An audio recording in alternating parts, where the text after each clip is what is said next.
So why should somebody pick up Feel Good? Why should we watch this? I got all my eggs in one basket. You know, you've got to watch it.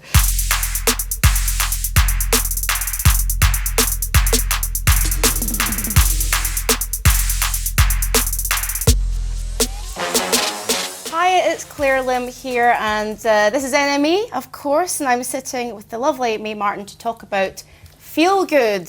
Hi, Mae. Hi, how are you? I am very good, thank you. Thanks for joining us. Thanks for having me. Cool. I like the pink. Yes, I'm glad it's not a green screen. Yeah, you disappear. You just see my head. Yeah. So, Feel Good is a very personal story. What made you decide to write something so personal? Because you're bearing parts of your soul here, basically. Thank you.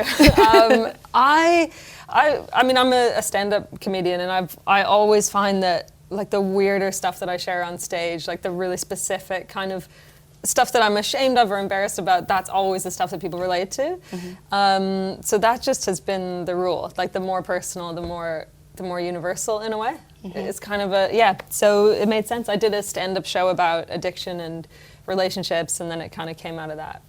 And we spoke before. You told me that with your writing partner, Joe, you decided to amplify parts of your personality for this, obviously, to dramatise it. Yeah. When you're going through that writing process and sitting down with Joe, how do you sort of decide what you're amplifying, basically? Yeah, it's intense. So, and then also having your co-writer be like, "Oh, there's one annoying thing that you do that we could use." Yeah, we just wanted the character Mae to be a total mess and quite manic, and she's kind of where I was at about 10 years ago. So with a very tenuous grasp on sobriety and her life and things like that. So yeah, she's the main thing is like the character of Mae wouldn't have the self-awareness to write the character of Mae. You know what I mean? Yeah, of course. Yeah. And like I kind of feel like when we, it's kind of, I guess as we get older, we look back on our younger years and we can learn a lot. Obsessively, always looking back. Do you do that a lot then? Yeah, man. I'm worried about the future, live in the past, spend the present on Instagram. Yeah, exactly. And then 10 years later, you'll be going, oh my God, what did I do in my 30s? Totally, yeah. Exactly. I mean, when you're looking through all of these amplifications of your personality, writing all the various characters in the story, is there anything that you learned from that about yourself? Because it might have been quite therapeutic, right? Yeah, I think, one cool thing is writing the other characters. So writing the perspectives of, like my girlfriend in the show, that I think that makes you think about what it might be like to date yourself. And that's quite humbling, I think. Or writing the perspectives of the parent characters in the show. So yeah, definitely. Yeah, I learned a lot, I think. What about, let's talk about Charlotte, because she plays George, right? Yeah. And so let's talk about her character for a moment. How did you come to cast Charlotte? Like, was it straight away like, this is the one? Absolutely. Well, Joe and I both know her. She went to university with my co-writer, Joe, and I'd known her for years, and we were doing a pilot years ago for this show. And she auditioned for that. We sort of knew that we wanted her to do it, and she auditioned and was great, but we couldn't stop laughing, could not keep it together. So that we were like, oh no, maybe this won't work. But then we did it again and did the pilot, and she was so brilliant in it. And then it was great to be able to kind of write for her. So writing the series with her in mind. And when you're writing for a friend, you know what you find funny about them, what you want to see them do. So yeah, it was great. You guys had really good chemistry on screen. You. You can totally electric on screen chemistry. Yeah. You can totally tell that. And although I've always wondered, you have that friendship, but when you're doing romantic scenes, does it feel difficult? Does it feel hard? I think the schedule is so insane that there's no time to be weird about it, and we cared so much about the story and the characters that it was all right. I mean, there was some laughter, but we also had a long rehearsal process, so we had time to get all that out of the way, and so we were pretty comfortable by the time we got to do it. And it was super important to us that it felt real and that those characters had a natural physical language with each other. Is that a pretentious thing to say? No, okay. no, not at all. No, it's no. NME. I want to be cool. Like no one's cool. Well, okay. I'm not cool. Sorry, enemy. You're pretty cool. No, I'm definitely not cool. As I said, I dress like a 10-year-old. I would dress like a teenage boy, so. Cool. Well, we make a great couple. Yeah, great. I'm a very colourful 10-year-old. Yeah. With Charlotte. Yes. You know, I think with that chemistry, I just want to stick with that chemistry because there's some scenes in Feel Good which people will see when they come to watch it, especially when you have couple arguments. They're not always shouty arguments. Some are bubbling under the surface. Yeah. And you feel that when there's a party scene when you're meeting her friends, but obviously she's not come out as, you know, hey, this is my girlfriend. Is that something, are some of those pulled from real life experiences, those moments? Yeah, I think most queer people have had the experience of dating someone who is at a different level of like self-acceptance and openness and stuff. So I think that's a pretty common experience, and I've definitely dated lots of people who have never dated girls before and been through that process with them, which can be really difficult and for both parties and very painful. So yeah, it was yeah. I wanted to ask you as well before we sort of move on to like the second season, or possibly nothing's set in stone yet. I want to find out what happens next. Me too. But yeah, no, I'm dying to find out what happens next.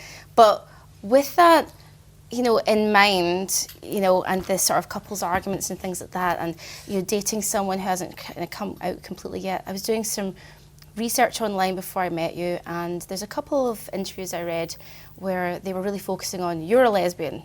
Oh yeah. Which is fine, but I guess I don't see you as that. I don't see people as a thing. Like this is what you are. Do you think people are really still obsessed with putting people into boxes in that way?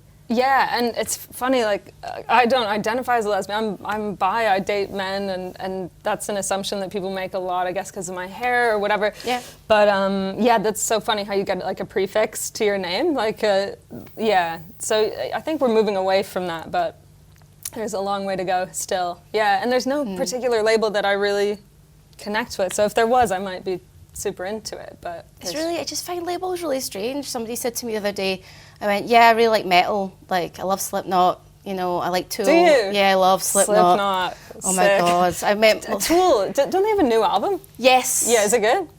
Not my favourite. Okay. I love the old stuff, but I love like heavy music. And someone turned around to me and went, oh, I wouldn't consider you a mosher. And it's like, well, what does that look like? Yeah, exactly. We have such narrow ideas of what people should look like or should act like. And hopefully we deal with that in the show in an interesting way. Like George definitely, there's a lot of pressure on her to suddenly identify as gay when she's, you know, this is the first person that she's been attracted to of the same sex. So I think the pressure to declare a label can be really stressful. So I don't really see I think they're still useful because we're still fighting for equal rights and things. So you need the language to do that. But on a personal level, it's got to be your own thing, not someone else. Yeah. Absolutely. I just think it's daft because I'm like, so strange. I don't meet people and go, you are a. Yeah, exactly. Yeah. It's so weird to me. It immediately puts you in a kind of niche box, like, and bulldozes over a lot of the nuances of who you are, right? Absolutely. Yeah. Then you become that in the other box, and then there's another box. Yeah. Oh, anyway, thinking about, you know, when you're sort of thinking about your earlier years to now, you know, coming through this process, who were you attracted to back in the day versus now? Mae now, what kind of person are you attracted to now? How has that changed? What, romantically? Yes. I want to say, like, I want to say that I used to prioritize kind of being funny over being kind, or things like that, and like the drama and the agony and the ecstasy, which is kind of what Feel Good is about. But and I want to say I've matured past that, but I'm not so sure all the time. But yeah, I think I'm looking for kindness, but I often get sidetracked by like charisma and sense of humor. But really, I just like funny people with nice hands and good, you know, who smell good, you know. Okay, so nice hands, smell all right. Yeah, you gotta smell like laundry. Yeah, you know, yeah. Oh no, bad smells are bad. They're bad no matter what. Yeah. It's all about that. You could be the hottest person in the world, but... Have you heard of pheromone dating? No, what's that? So you sleep in a white t-shirt. Everyone sleeps in a white t-shirt overnight, and then they put them in jars, and then you go through and you smell all the t-shirts, and then you're like attracted to one, and then they pair you up. So it's like, so true though about smells. I know. It's the biggest thing. Yes. Yeah. Like it's so true. Like when you smell like your partner's clothes, you're like, oh, that's nice. I know. And some people kind of repulse you. And you're like, oh no, that's not a very nice smell. And you don't know why. Yeah, it's like a biological, We're animals at the end of the day. We're such animals. Now let's talk about the end of that first series. Now I don't want to give too much away. Yeah, no spoilers. No spoilers, but all I'm going to say, it's a bit like, oh my God. Yeah. And you don't really know what's going on, and that's all I can really say. I mean, do you have stories written for the characters? Do you have a trajectory in mind? Yeah, definitely. So I hope we get to do more, because we have lots of ideas, Joe and I, and we know what we want to see happen. So we're writing some scripts right now, but we'll see. Yeah, fingers crossed we get to make them. Do you feel it'll still be sort of set in the UK? Again, this is not spoiler, but do you think it'll still be set in the UK? I can't say, but I like that. I like that there's some ambiguity about whether or not they're even good for each other. You know, at the end, I root for them as a couple, but I think, I'm interested to see what the response is. Are there any characters you want to take from that sort of those first episodes that you want to develop more in the second? Yeah, loads. I really like Joyce, who's Charlotte's character's boss. I think she's really funny. Loads, yeah. You can't say any more. Yeah, I can't. So finally, for those who are thinking about watching Feel Good, and you shouldn't be thinking about it, you should just watch it. Please.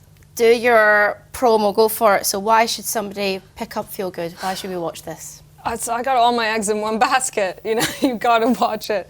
No, I don't know. I just hope it's funny and, sad, and it's got good music in it, and I hope people like it.